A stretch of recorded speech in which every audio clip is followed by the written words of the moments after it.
spend so much time talking about ancient history that we forget about recent history. There's nothing wrong with ancient history, because the more ancient we go, the more we see the greatness of black people. Okay? But we also need to look at recent history. I think it was 2005, 2006, 2007. There was a national organization of police officers called F.A.L.C.O.N. And F.A.L.C.O.N stood for, or was an acronym for, Federal and Local Cops Organized Nationally. Federal and local cops organized nationally. And the purpose of this organization of cops was to track down fugitives. Okay, track down fugitives. So now we're in a situation where black children, black men and black boys, and I say children, and some people may say, well, they weren't children, they were 15. I tell you what, if a 30-year-old man has sex with a 15-year-old, that's called child molestation. So these are children that are getting shot by the police. Children that are getting murdered in cold blood by the police. So if the cops can organize nationally, black people, we got to organize nationally and internationally, but we're going to keep it within the realm of the nation right now. We have got to organize nationally the same way the police organize nationally. You can't tell me they're not organized today. You can't tell me that just because F.A.L.C.O.N ended in 2007, that you don't have other F.A.L.C.O.Ns going on today. Federal and local cops organizing nationally. When you have our children and black men getting shot by the police, unarmed, all over the United States. It's a federal and local cops organized nationally going on right now. Operation needed stronger ties between law Operation enforcement. F.A.L.C.O.N. We need to look at it in a larger scope. We need to look at it immediately. That was going to have to use the regional task forces and the district operated task forces as the backbone of the operation. Teams together, and then we organized and went out and executed. Then it's just a organized madhouse. We're all into it for the same thing. It just shows you what you can do when you have a concerted effort, a team effort between state, local, county, and the U.S. Marshal Services come together. It was really an effect. This is nothing but murder and they shoot to kill. This is nothing but murder and they shoot to kill. This is nothing but murder and they shoot to kill. Police shot and killed a 15-year-old autistic boy at his home in the south suburbs. Later, police shot and killed Chamberlain. A warranted use of deadly force, they insist. See anything in the video that would warrant their action? Not at all. My father, when the door was busted down, he was about 8 to 10 feet away from him with his hands down to his side. That's not an aggressive act. If you are in your home and you are sleeping at 5 o'clock in the morning and law enforcement comes on a medical call, you should not have your door broken down and you should not end up... That's my father. Kelsey Golden says this cell phone video shows police blatantly used excessive force on her father after he was shot by an officer. The bystander's video appears to show an officer stomp, then kick a man on the ground twice. Kelsey says police confirmed the suspect they shot is her father, George. What are you supposed to do? If he was already shot, why would you do this? A weapon was found on the suspect. Police Director Tony Armstrong says the officers likely felt threatened. Apparently, according to the officers, this one escalated to a level where it became physical.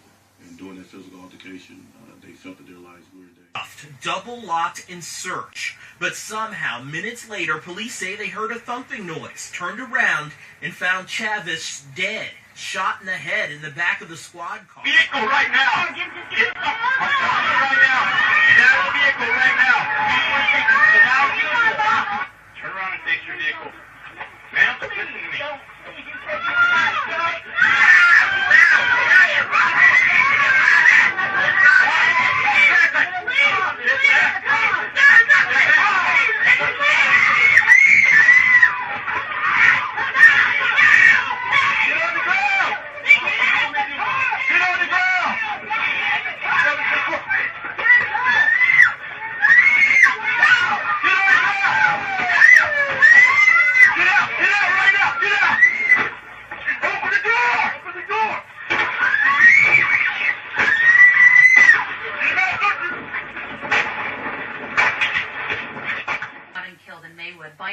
off-duty Chicago police officer. All appears to take a few steps. Everything comes to a head.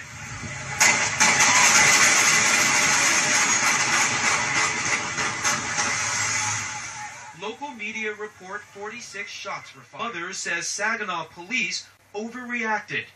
Emotionally, I have a lot of pain, and I'm stunned that 6 human beings will stand in front of 1 human being and fire 46 shots. I just don't understand.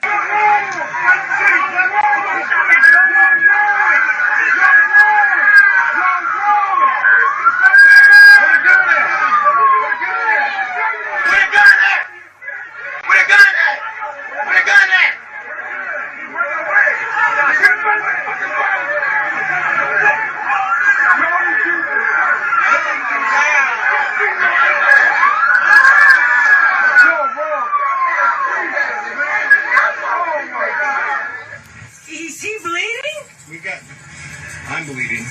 Alright, that's me.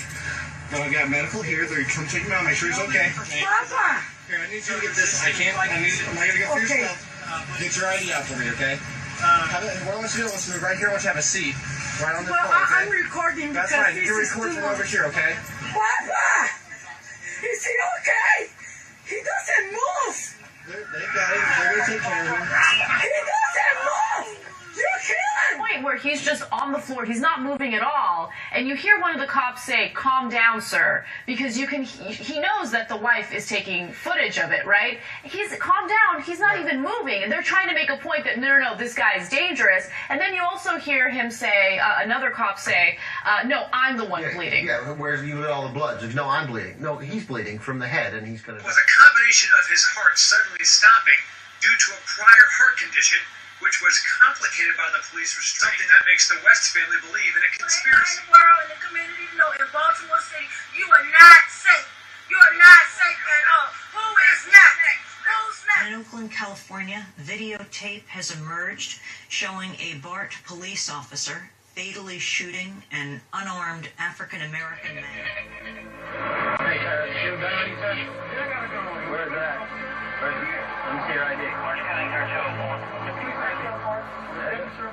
You need to get your license, you're going to jail. In the standoff between 2 fellow officers, it doesn't look like anyone will decide to back down. You relax. But neither one of these men is relaxed tonight. Eventually, more officers arrive on the scene. Hey! Give us a clear check. He's got a gun.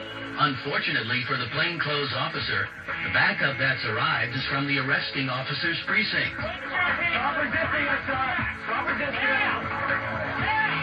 And what was once a misunderstanding between 2 officers is now a fight between 4. This cop even jumps on the retreating officer, trying to take him down. In 1978, Gloria Steinem put a book called Black Macho and the Myth of the Superwoman on the cover of Ms. Magazine. The book was written by a black feminist and activist named Michelle Wallace, who came out of nowhere. Wallace was in her early 20s at the time, yet she was being touted as the leader of black feminism. In the book, Wallace called abolitionists like Harriet Tubman and Sojourner Truth ugly and stupid for supporting black men. She called black revolutionaries chauvinist macho pigs and advised black women to go it alone. Gloria Steinem said that Wallace's book would define the future of black relationships, and she pushed hard to make sure the book received massive publicity. Gloria Steinem's work triggered a flood of hate black men books and films that continue. I am a former Los Angeles Police narcotics detective, and I work South Central Los Angeles, and I will tell you, Director Deutsch, that the agency has dealt drugs throughout this country for a long time. I was able to name operations. Director Deutsch, I will refer you to 3 specific agency operations known as Amadeus, Pegasus, and Watchtower. I have Watchtower documents heavily redacted by the agency. I was personally exposed to CIA operations and recruited by CIA personnel who attempted to recruit me in the late 70s to become involved in protecting agency drug operations in this country. How I found out about that the CIA was involved, I got a call one day from my lawyer. My consulate came and got me and said, hey, your lawyer said he needs to talk to you. So when I called my lawyer back, it was he was telling me about Gary. He didn't tell me Gary's name, but he said some reporters investigating your informant, and he said that this guy's a major player. I said, well, hell, I already knew he's a major player. That's where I used to get all my drugs from. So I didn't know how major he was, though. You know, I didn't know that he had the ties that he had. I thought that we were just basically, you know, working in Los Angeles. I didn't know that, you know, he had spots up in San Francisco, Oklahoma, New Orleans. He was basically working the whole country. What you seem to say substantiates what many black people say out on the street, that government agents or agencies knew that these assassinations were brewing and either participated in them or allowed them to take place. It would behoove black people, it would behoove all people, really, to question so-called the cut and dry one lone assassin theory. The Bureau and other intelligence agencies are very good at conspiracies. They are very good at setting people up to be killed. They are very good at making innuendos so the person will be killed. Was widespread and deliberately organized. He went on television explaining how Fred Hampton had come out of his bedroom firing a pistol, and how all the Panthers inside had repeatedly broken ceasefires and repeatedly fired at the police. The problem is when you fire a bullet, two things happen. You have a shell that comes from your gun, and you have a bullet that comes out the other end. When the evidence was all gathered, it turned out that all the shells that were found in the apartment came from police weapons, with the possible exception of one. All the bullet holes, the directions of those bullet holes, were all coming inside from outside. That is, showed that they were fired by the police. I had to work with the local law enforcement. That were their task.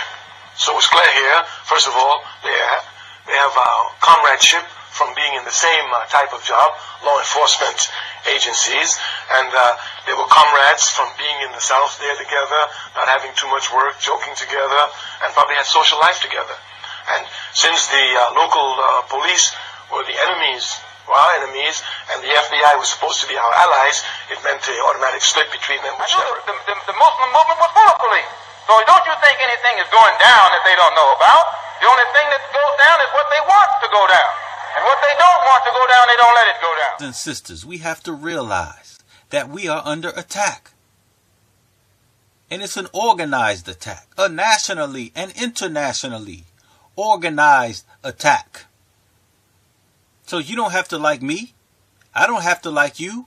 But we have to love our people enough to agree, to organize against those attacks. We have to love our people enough to put our differences aside so that we can organize and protect our people from anyone that would do them harm.